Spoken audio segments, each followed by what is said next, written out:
Hello everyone, and welcome into episode number 7, recapping the Crossroads League on the women's side of things. And there were a lot of exciting games last night that I will be recapping, and this week's episodes I will be uploading to YouTube today and tomorrow. I hope to get back on my podcast website coming up for the recap this coming Monday from all the games happening on Saturday.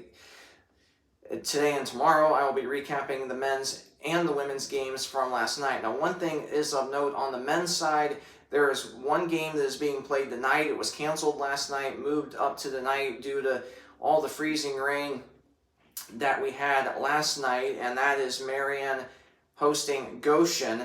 And on the men's side, that game will be played at 6 p.m. tonight, and it originally was supposed to be played last night at 7:30, but there was a lot of freezing rain and sleet around the Indianapolis area up to Fort Wayne, pretty much up the I-69 corridor and up to downtown Fort Wayne, and that's why the Knights decided to reschedule that men's game for tonight. So that's why I'm not going to be recording the men's recap video until tomorrow once we get all of the games finished from last night.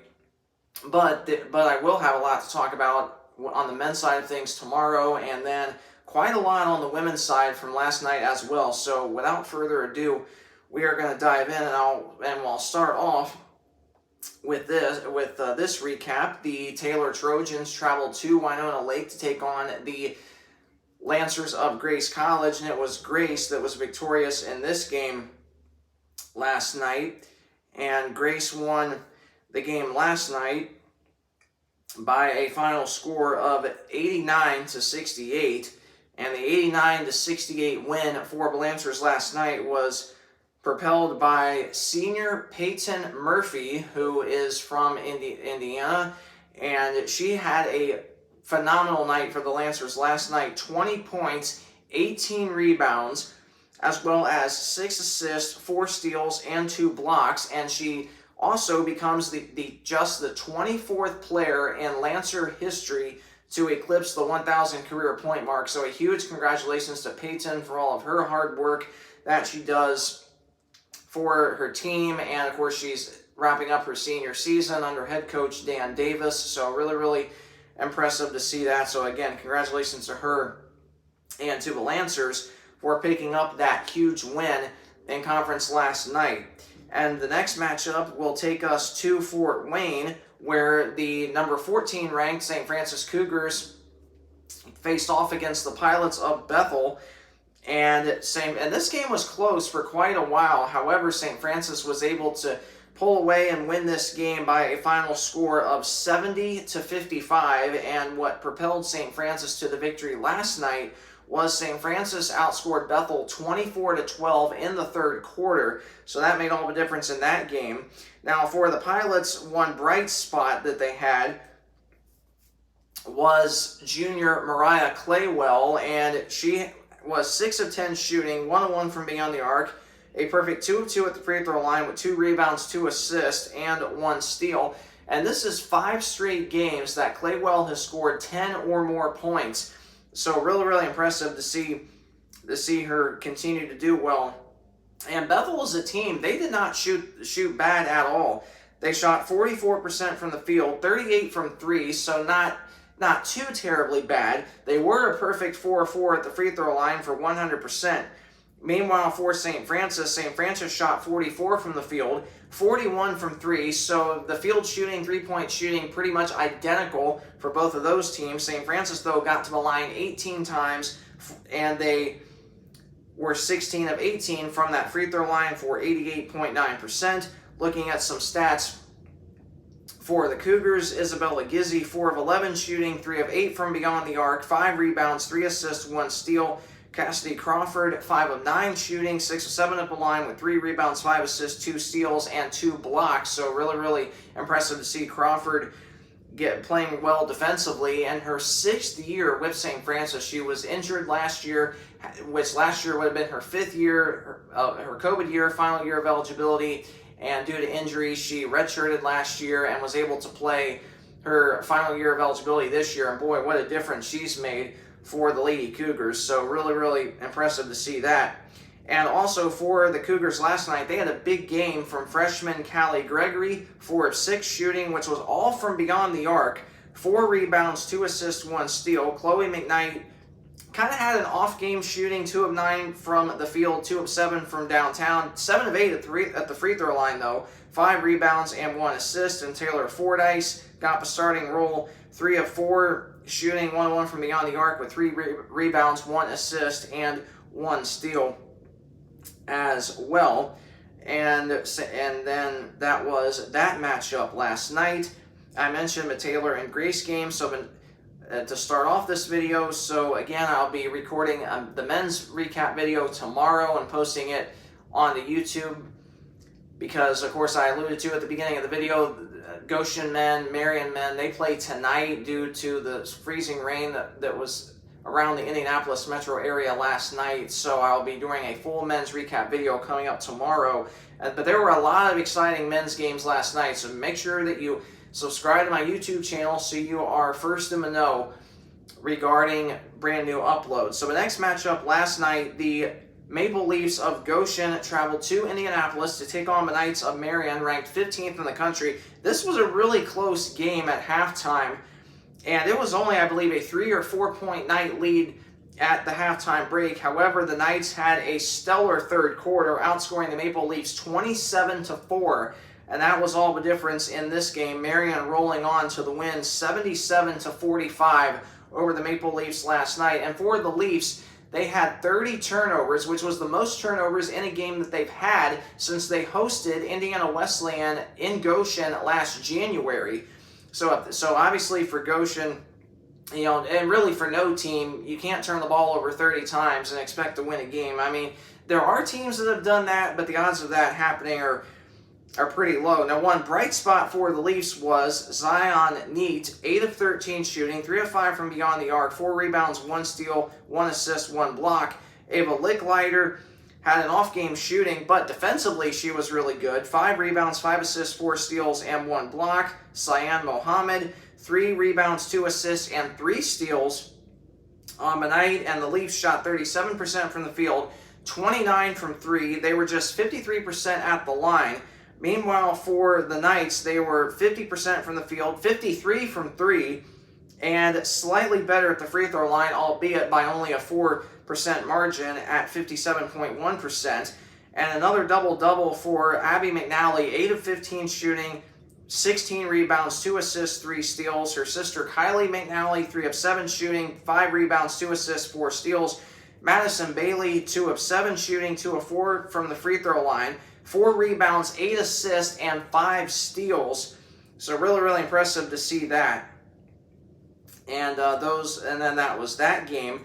And the next matchup, number 2, Indiana Wesleyan, undefeated, 22-0 going into the night, traveled to Spring Arbor to take on the Cougars in Michigan. And this was a really hard-fought game. And this game came down to the wire. Spring Arbor, in the first quarter, got out to a big lead. Indiana Wesleyan was able to respond to that. And these two teams were pretty much neck and neck the whole entire time. Indiana Wesleyan, though, with 4 minutes to go, had an 11-point lead, and Spring Arbor went on a 10-2 run in the last 2 minutes to make it a lot more interesting, to make it it was only a 2-point game with 15 seconds left after an Alana Nelson layup and one, meaning an extra free throw, and then Spring Arbor immediately fouled the Wildcats to send Izzy Reed to the line, the senior from Greenwood, Indiana, and Reed went on to make both free throws, sealing the 62-58 hard-fought win over the Wildcats. And obviously for IWU,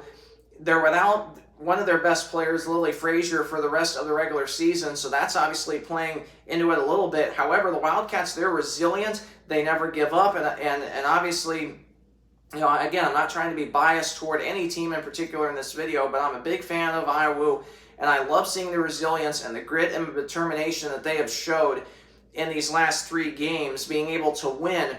And obviously, being able to win on the road is not easy at all. But Indiana Wesleyan able to remain undefeated on the season, 23-0, 13-0 in conference play. And looking at the stats for the Wildcats, Jade Nutley, 3 of 5 shooting, 9 points, 3 of 3 from beyond the arc with 1 steal, 2 rebounds, 1 assist. And Izzy Reed, an off game. Now, coming in, Reed was only a 57% free throw shooter. She was 6 of 7 from the line yesterday, 4 rebounds, 1 assist, 4 steals.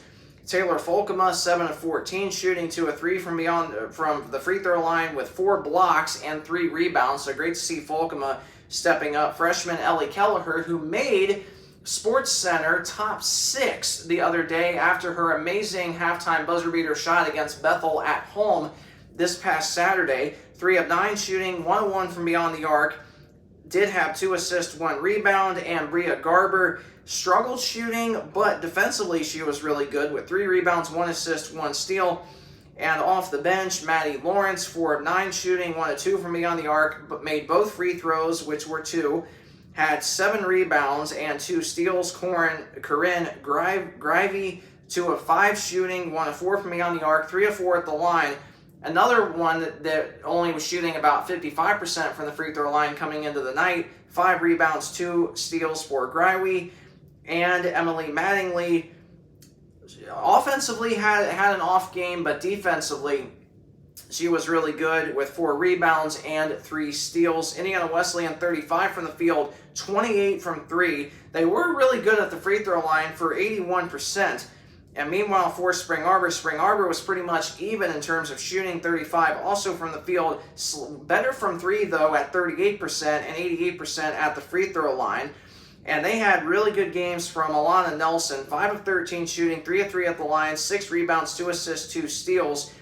And Elena Kolesa had 4 rebounds, 5 steals, so really impressive to see that. Sydney Onens, 4 rebounds, 1 steal, 1 block, 2 of 8 shooting. And Emma Smyska, 6 of 11 shooting, 2 of 2 from beyond the arc, 6 of 7 from the line, 4 rebounds, 1 assist, 2 steals, and 1 block. And the final matchup from last night takes us to Mount Vernon Nazarene, where the Cougars faced off against the Foresters of Huntington.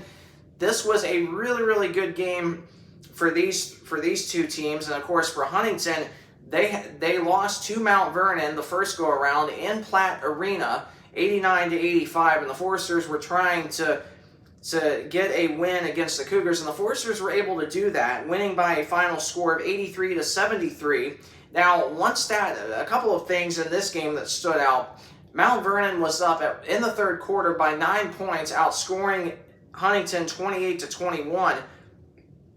But in the final quarter of play, Huntington outscoring Mount Vernon 26-12 and getting the 10-point win on the night. And it was, and really in the something that's hurt Mount Vernon, and again, I'm not trying to be biased toward any team, but Mount Vernon has really, really struggled in terms of putting together 40 solid minutes of basketball.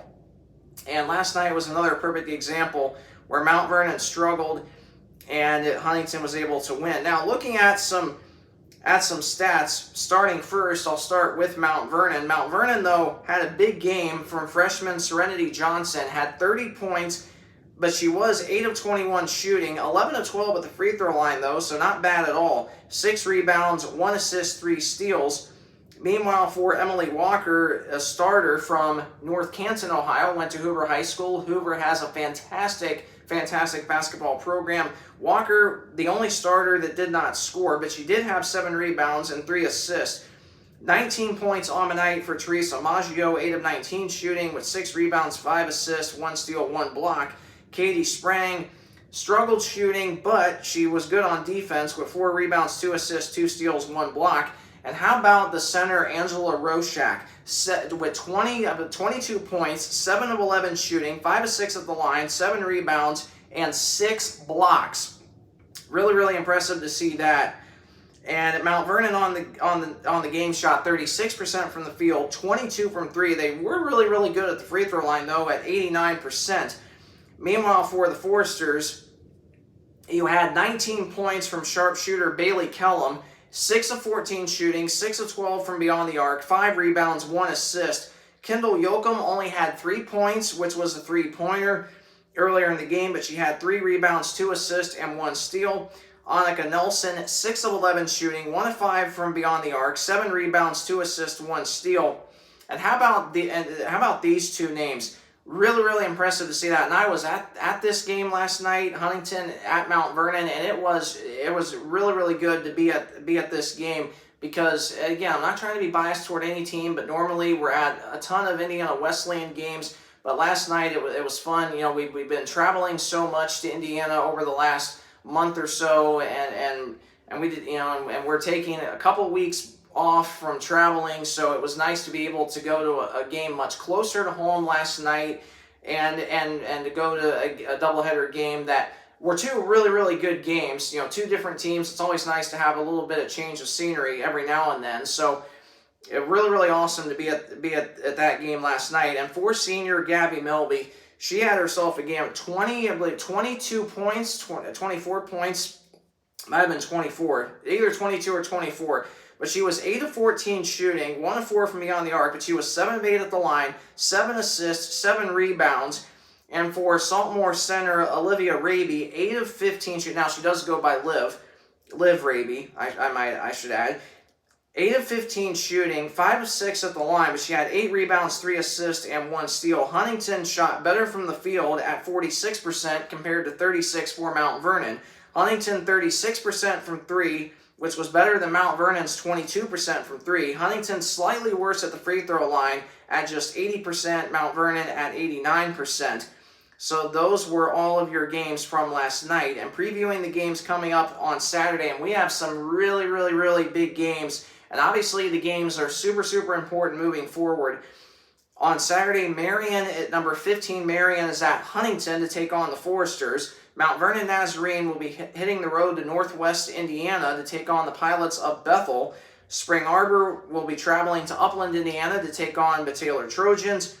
Number 14, St. Francis will be traveling to number 2, Indiana Wesleyan. That should be a really, really amazing game. And then the Lancers of Grace will be traveling up to Goshen to take on the Maple Leafs. So those are all of your matches for Saturday, previewing all of those. And looking at some standings, and obviously I'm not going to dive into this too specifically, because if I did, then I would have to record a separate video altogether breaking everything down. But looking at the standings, Indiana Wesleyan still the 1 seed at 13-0 in conference. Marion, the 2 seed at 11-2. St. Francis, the 3 seed at 10-3. Spring Arbor, the 4 seed at 8-5. Mount Vernon and Huntington tied for the number 5 and 6 seed, both at 6-7.